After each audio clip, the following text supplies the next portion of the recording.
ദൈവത്തിൻ്റെ പരിശുദ്ധമായ നാമത്തിന് സ്തോത്രം ചെയ്യുകയും സ്തുതിക്കുകയും ചെയ്യുന്ന കർത്താവിൽ അനുഗ്രഹീതരായ ദൈവമക്കളെ, സന്തോഷത്തോടെ വീണ്ടും ഒരിക്കൽ കൂടി ദൈവത്തിൻ്റെ വചനം പങ്കുവയ്ക്കാനും അത് നിങ്ങളോട് ആത്മാവിൻ്റെ ഭാഷയിൽ പറഞ്ഞു ബോധിപ്പിക്കാനും ദൈവമായ കർത്താവ് എനിക്കൊരവസരം കൂടി തരികയാണല്ലോ.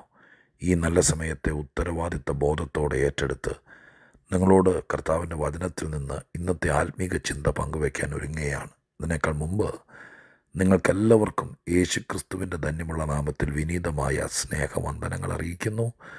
കർത്താവും രക്ഷിതാവുമായിരിക്കുന്ന മഹാദൈവത്തിന് നന്ദി നിറഞ്ഞ ഹൃദയത്തോടെ സ്തോത്രവും സ്തുതിയും മഹത്വവും എല്ലാം കരയറ്റിക്കൊണ്ട് ഇന്ന് നാം ഒരുമിച്ച് ചിന്തിപ്പാൻ ആഗ്രഹിക്കുന്ന ആത്മീക ചിന്തയ്ക്ക് ആധാരമായ വേദവാക്യം 16-ാം സങ്കീർത്തനത്തിലാണ്. 16-ാം സങ്കീർത്തനത്തിൻ്റെ 5-ാമത്തെ വാക്യം വായിച്ച് കേൾപ്പിക്കാം. 16-ന്റെ 5 സങ്കീർത്തനങ്ങളിൽ നിന്ന്: എൻ്റെ അവകാശത്തിൻ്റെയും പാനപാത്രത്തിൻ്റെയും പങ്ക് യഹോവയാകുന്നു. ദൈവം എനിക്കുള്ള ഓഹരിയെ പരിപാലിക്കുന്നു. 2-ാം ഭാഗം ഒരിക്കൽ കൂടി ആവർത്തിക്കുകയാണ്: ദൈവം എനിക്കുള്ള ഓഹരിയെ പരിപാലിക്കുന്നു. 16-ാം സങ്കീർത്തനത്തിനകത്ത് ദൈവം തൻ്റെ ഭക്തന് വേണ്ടി ചെയ്യുന്ന 5 പ്രധാനപ്പെട്ട കാര്യങ്ങളെക്കുറിച്ച് എഴുതിയിട്ടുണ്ട്. ആകെ 5 കാര്യങ്ങൾ മാത്രമല്ല 16-ാം സങ്കീർത്തനത്തിനകത്തുള്ളത്. ഒരു ദൈവഭക്തന് വേണ്ടി ചെയ്യുന്ന 5 കാര്യങ്ങളാണ്. അതിലൊന്നാണ് എൻ്റെ ഓഹരിയെ പരിപാലിക്കുന്നത്. രണ്ടാമത്തത് അതിൻ്റെ 7-ാമത്തെ വാക്യത്തിനുണ്ട്: എനിക്ക് ബുദ്ധി ഉപദേശിച്ച് തരും എന്നെഴുതിയിരിക്കുന്നത്. മൂന്നാമത്തത് അതിൻ്റെ 10-ാമത്തെ വാക്യത്തിലാണ്: എൻ്റെ പ്രാണനെ പാതാളത്തിൽ വിടുകയില്ല. 4-ാമത്തത് ദൈവം തൻ്റെ പരിശുദ്ധനെ ദ്രവത്വം കാണുവാൻ സമ്മതിക്കത്തില്ല. 5-ാമത്തത് ജീവൻ്റെ വഴി എനിക്ക് കാണിച്ചു തരും. ഇങ്ങനെ 5 പ്രധാനപ്പെട്ട കാര്യങ്ങൾ. ഈ 5 കാര്യങ്ങൾ മനുഷ്യ ജീവിതത്തോടുള്ള ബന്ധത്തിൽ നമുക്ക് ചിന്തിച്ചാൽ ഒരുമാതിരി ജീവിതത്തിൻ്റെ എല്ലാ മേഖലകളെയും ഉൾക്കൊള്ളുന്ന 5 കാര്യങ്ങളാണ്. അല്ല, ഈ 5 കാര്യങ്ങൾക്കകത്ത് ജീവിതത്തിൻ്റെ പല കാര്യങ്ങളും ആത്മീയതയുടെയും ഭൗതികതയുടെയും പല കാര്യങ്ങളും ഉൾക്കൊള്ളിച്ചിട്ടുണ്ട്. 16-ാം സങ്കീർത്തനത്തിൻ്റെ ഈ 5 കാര്യങ്ങളിൽ നിന്ന് മനസ്സിലാക്കുന്നത്, ഞാൻ എപ്പോഴും നിങ്ങളെ ഓർപ്പിക്കുന്നത് പോലെ, നമുക്ക് ഒരു ജീവിതം ജീവിക്കാൻ വേണ്ടി ഒരു അവസരം തരുന്നതാണ് ജനിപ്പിക്കുക എന്ന് പറയുന്നത്. ദൈവം ജനിപ്പിച്ചു എന്നുള്ള വാക്ക് വേദപുസ്തകത്തിൽ കാണാൻ കഴിയുന്നുണ്ട്. വിശുദ്ധ ലൂക്കോസിൻ്റെയൊക്കെ സുവിശേഷത്തിൽ കാണാൻ കഴിയുന്നു. ദൈവം വംശാവലി പട്ടിക എഴുതുമ്പോൾ ഇന്നാരെ ജനിപ്പിച്ചു എന്നൊക്കെ എഴുതപ്പെട്ടിരിക്കുന്നു. അപ്പോൾ ദൈവം ഈ ഭൂമിയിൽ ഒരു ജന്മം തരുന്നത് ജീവിക്കാൻ വേണ്ടിയിട്ടാണ്. അങ്ങനെ ജനിപ്പിച്ചിട്ട് ജീവിച്ചോളാൻ പറഞ്ഞിട്ട് കൈ ഒഴിയുന്നൊരു ദൈവമല്ലെന്ന് ഞാൻ പലപ്പോഴും പറഞ്ഞിട്ടില്ല. ഇന്നും അത് തന്നെ പറയുകയാണ്. ദൈവം ജീവിക്കാനൊരു അവസരം തന്നാൽ ജീവിതം മെച്ചമാക്കാൻ, ജീവിതം ഉയർത്തപ്പെടാൻ, ജീവിതം സമാധാനപൂർണ്ണമാക്കാൻ, ഈ ജീവിതത്തെ മറ്റൊരാൾ പരാജയപ്പെടുത്താതിരിക്കാൻ, വേറൊരാൾ കുറ്റം പറയാതിരിക്കാൻ, ഇങ്ങനെ ജീവിച്ചിട്ട് അവസാനം നിരാശനായി താടിക്ക് കൈയും കൊടുത്തിട്ട് എന്തിനാ ഇങ്ങനൊരു ജന്മമെന്നും ചോദിച്ച് അവസാനം നരയോടെ പാതാളത്തിലേക്ക് ദുഃഖിതനായി പോകാനൊന്നും ഇടയാക്കാതിരിക്കാൻ, വിജയത്തിന് വേണ്ടി ദൈവമായ കർത്താവ് ഒരുപാട് കാര്യങ്ങൾ തിരുവെഴുത്തിൽ പറയുന്നുണ്ടെന്ന് മാത്രമല്ല, ദൈവത്തെ വിശ്വസിച്ചാൽ ദൈവം ഇപ്പം പറഞ്ഞ 5 കാര്യങ്ങൾ കേട്ടോ, അതുപോലെ തൻ്റെ ജനത്തിനും ഭക്തന്മാർക്കും വേണ്ടി ദൈവം പല കാര്യങ്ങളും ഇതുപോലെ ചെയ്തു തരികയും ചെയ്യുന്നുണ്ട്. ഈ 5 കാര്യങ്ങൾ തന്നെ ചെയ്ത് കിട്ടിയാൽ നമ്മൾ എത്ര സമാധാനത്തോടെ ജീവിക്കും. ഞാൻ 5 കാര്യങ്ങൾ എക്സ്പ്ലെയിൻ ചെയ്യാൻ ആഗ്രഹിക്കുന്നില്ല. അത് സങ്കീർത്തന പ്രബോധനം നടത്തുകയോ കൊച്ചു പ്രസംഗങ്ങളൊക്കെ നടത്തുകയോ ചെയ്യുന്ന ആരെങ്കിലും ഉണ്ടെങ്കിൽ നിങ്ങൾ 5 പോയിൻ്റുകൾ ഒന്ന് പ്രാർത്ഥിച്ച് വിശദീകരിച്ച് കൊച്ചു കൂട്ടായ്മയ്ക്കൊക്കെ പറഞ്ഞാൽ ഒരു അനുഗ്രഹമായിരിക്കും കേട്ടോ. നമ്മളത് ഗ്രഹിക്കുന്നതും പഠിക്കുന്നതൊക്കെ അനുഗ്രഹത്തിന് കാരണമായിരിക്കും. അതിലാദ്യത്തേതാണ് നമ്മൾ വായിച്ചത് 5-ാം വാക്യത്തിൽ: എനിക്കുള്ള ഓഹരിയെ പരിപാലിക്കുന്നു.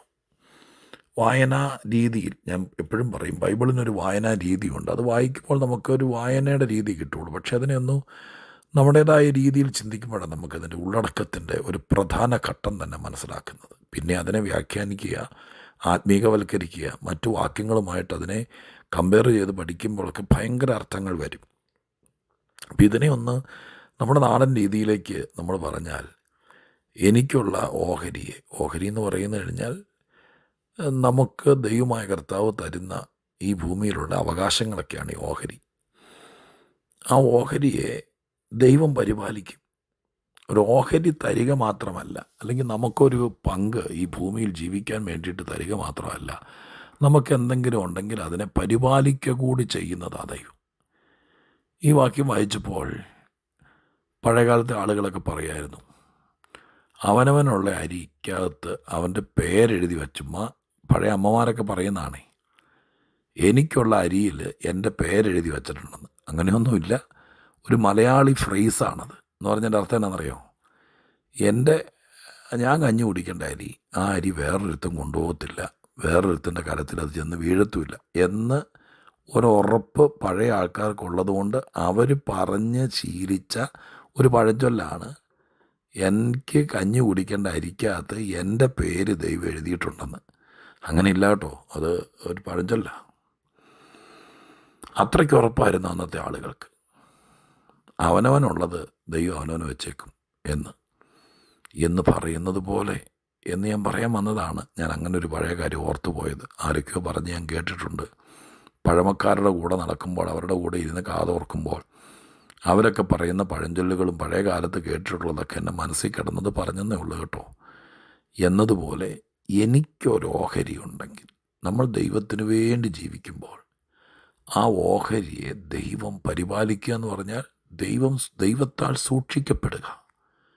പരിപാലിക്കപ്പെടുക എന്ന് പറഞ്ഞാൽ എൻ്റെ പരിപോഷണങ്ങളും സൂക്ഷിക്കപ്പെടലൊക്കെ അതിനകത്ത് പെടുന്നുണ്ട്. പിന്നെ എൻ്റെ ഓഹരി എന്തൊക്കെയായിരിക്കും? ദൈവം എനിക്ക് തന്ന ഓഹരികൾ, നമ്മുടെ ജോലി, മക്കൾ, കുടുംബം, സമ്പത്ത്, വീട്, ഇതൊക്കെ നമ്മൾ വലിയ കൈക്കരുത്ത് കൊണ്ടുണ്ടാക്കിയതാണെന്നും നമുക്കതിന് അർഹതയുള്ളത് കൊണ്ട് കിട്ടിയതാണെന്നൊക്കെ നമുക്ക് ചിലപ്പോൾ തോന്നിപ്പോകും. പക്ഷേ എല്ലാം അവകാശമായി തന്നത്, ഓഹരിയായി തന്നത് ദൈവമാണ്. ഈ ദൈവം നമുക്ക് ഓഹരിയായി തന്നതിനെയൊക്കെ പരിപാലിക്കും, സൂക്ഷിക്കും. നിങ്ങൾക്കൊരു കൊച്ചു കച്ചവടം ഉണ്ടെങ്കിൽ അത് ദൈവം തന്നതാണ്. നിങ്ങളെങ്ങനെയെങ്കിലും ജീവിക്കാൻ വേണ്ടി വെള്ളത്തിൽ കിടന്ന് തുഴയുന്നത് പോലെ തുഴയുക, ദൈവം പോലും സഹായിക്കുന്നില്ല. കടം കയറി മൂക്കത്ത് വെള്ളം മുട്ടുന്നത് പോലെ വരിക. എന്തോ ചെയ്യുന്ന അറിയില്ല, നിർത്തിയിട്ട് പോകാനും വയ്യ. പലിശ കൊടുത്ത് നമ്മൾ തകരുവാണെങ്കിൽ അത് ദൈവത്തിൻ്റെതാണോ എന്ന് എനിക്കറിയില്ല. ഇരുത്തി ചിന്തിക്കണം. എന്നാൽ പലർക്കും ജീവിക്കാൻ വേണ്ടിയിട്ടുള്ള ഓഹരി എന്നുള്ള വാക്കിനടുത്ത് ഞാൻ ചിലത് ഫിറ്റ് ചെയ്യുക കേട്ടോ. ജീവിക്കാൻ വേണ്ടി കൊച്ചു തൊഴിലുകൾ കൊടുക്കുന്ന ദൈവം ഈ ഭൂമിയിൽ, ഞാൻ ആദ്യം ഓർപ്പിച്ച പോലെ, ഒരു ജന്മം തന്നിട്ട് അരിമേടിക്കാനുള്ള വഴിയില്ലാതെ ദൈവം ഒരിക്കലും നമ്മളെ വഴി അടയ്ക്കത്തില്ല. എല്ലാവർക്കും വഴിയുണ്ട്. ഈ ഭൂമിയിൽ ജീവിക്കാൻ വേണ്ടി, ഒരു തൊഴിലിന് വേണ്ടി നമ്മൾ വെള്ളക്കോളർ ജോലി മാത്രമേ ചെയ്യത്തുള്ളൂ എന്ന് പറഞ്ഞ് ചിലപ്പോൾ എനിക്കറിയത്തില്ല. ഈ പ്രപഞ്ചത്തിൽ, ഈ ഭൂമിയിൽ 2 മക്കളെ വളർത്തി ജീവിക്കാൻ വേണ്ടി ഒരു തൊഴിലിന് വേണ്ടി ഇറങ്ങിത്തിരിച്ചവന് കിട്ടും. ഇന്നിടത്തെ ഞാൻ ജോലി ചെയ്യത്തുള്ളൂ, ഇന്ന പോലത്തെ ജോലിയെ ചെയ്യത്തുള്ളൂ എന്ന് പറഞ്ഞാൽ ഞാൻ വീണ്ടും പറയുന്നു, ഞാൻ സുല്ല് പറയുന്നു. അതല്ല, ഇവിടെ ജീവിക്കാൻ വേണ്ടി ഒരുത്തൻ തയ്യാറായാൽ അവന് വേണ്ടതൊക്കെ ദൈവം എവിടെയെങ്കിലും ഒരുക്കി വെച്ചിട്ടുണ്ടാവും. അതുകൊണ്ട് ഞാൻ നിങ്ങളെ ഓർപ്പിക്കാം, നിങ്ങൾക്കൊരു കൊച്ചു ബിസിനസ് ഉണ്ടെങ്കിൽ, അത് ദൈവം തന്നതാണെങ്കിൽ, ആ കടയിലേക്ക് വരേണ്ട വഴിയും വരുമാനവും കച്ചവടവും കസ്റ്റമറും അതിനെ വേറൊരുത്തൻ കൊണ്ടുപോകത്തില്ല. നിൻ്റെ ഓഹരിയാണതെങ്കിൽ, നിൻ്റെ പെട്ടിയിൽ വീഴേണ്ട പണമാണ് അവൻ്റെ കയ്യിലിരിക്കണമെങ്കിൽ, അങ്ങനെയാണല്ലോ കച്ചവടങ്ങൾ പോകുന്നത്. ദൈവം അത് മറ്റൊരുത്തൻ്റെ പെട്ടിയിൽ വീഴാൻ അനുവദിക്കില്ലെന്ന്. നിൻ്റെ കുടുംബത്തിൽ സ്നേഹം, അപ്പൻ്റെയും അമ്മയുടെയും സ്നേഹം മക്കൾക്ക് കിട്ടണം. ഭർത്താവിൻ്റെ സ്നേഹം ഭാര്യയ്ക്ക് കിട്ടണം.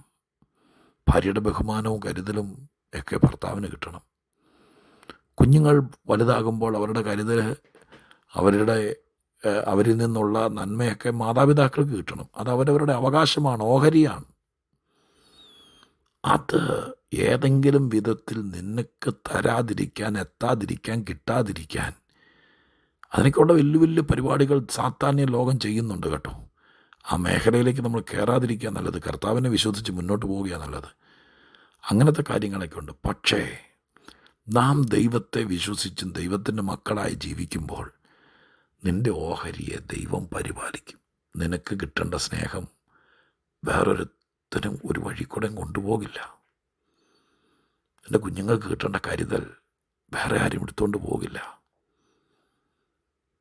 മാതാപിതാക്കളാണെങ്കിൽ മക്കളിൽ നിന്നൊരു പ്രായം കഴിയുമ്പോൾ കിട്ടേണ്ട കുറേ കരുതൽ, സ്നേഹമൊക്കെ ഇല്ലേ, അത് നിങ്ങളെ മറന്ന്, നിങ്ങളുടെ അവകാശമാണത്, നിങ്ങൾ നൊന്തുപെറ്റ് വളർത്തിയ മക്കൾ, നിങ്ങൾ മുണ്ടും മുറുക്കി കൊടുത്ത് പഠിപ്പിച്ച കുഞ്ഞുങ്ങൾ, അവർ പ്രായമാകുമ്പോൾ, അവർ കുടുംബസ്ഥരാകുമ്പോൾ അവർ നിങ്ങളോട് ബഹുമാനം, സ്നേഹം, കരുതൽ ഇതൊക്കെ വേണമെന്നുള്ളത് നിങ്ങളുടെ അവകാശമാണ്, നിങ്ങളുടെ ഓഹരിയാണത്. ആ ഓഹരിയെ മറ്റൊരുത്തൻ ഏതെങ്കിലും വിധത്തിൽ വളച്ചൊടിക്കുന്നുണ്ടെങ്കിൽ ദൈവം സമ്മതിക്കില്ല.